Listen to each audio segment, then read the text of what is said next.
ગુજરાતમાં આજે સ્થાનિક સ્વરાજ્યની ચૂંટણીઓના પરિણામ ઘોષિત થયા છે। ભારતીય જનતા પાર્ટીને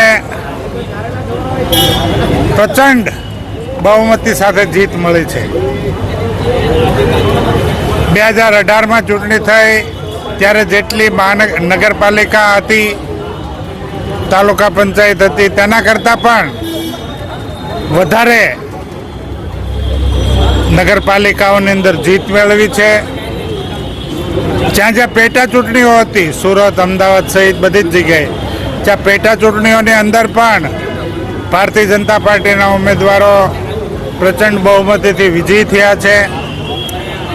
ગુજરાતની જનતાનો આદરણીય વડાપ્રધાન નરેન્દ્રભાઈ મોદી સાહેબ ઉપરનો ભરોસો, એમની ઉપરની શ્રદ્ધા,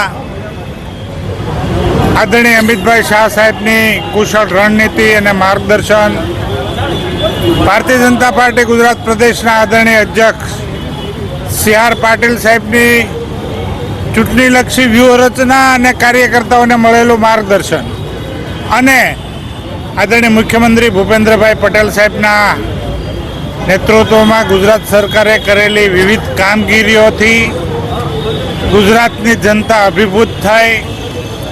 જે ભરોસો હતો એ ભરોસાને જાળવી રાખ્યો, એટલું જ નહીં પણ ભરોસો વધારે સુદૃઢ થયો।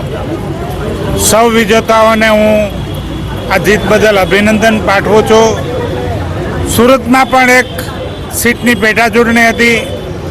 એ પેટા ચૂંટણીની અંદર ભારતીય જનતા પાર્ટીના ઉમેદવાર શ્રી જીતુભાઈ કાછડ 7,000 કરતાં પણ વધારે લીડ મેળવીને વિજેતા થયા છે। હું વોર્ડ નંબર 18ના તમામ મતદારોનો પણ આભાર વ્યક્ત કરું છું, ગુજરાતના તમામ મતદારોનો પણ આભાર વ્યક્ત કરું છું અને અમારા શીર્ષસ્થ નેતૃત્વનો પણ આભાર વ્યક્ત કરું છું અને સૌ કાર્યકર્તાઓને ખૂબ ખૂબ અભિનંદન પાઠવું છું કે એમની અથાગ પરિશ્રમના કારણે આ પરિણામ પ્રાપ્ત થયું છે।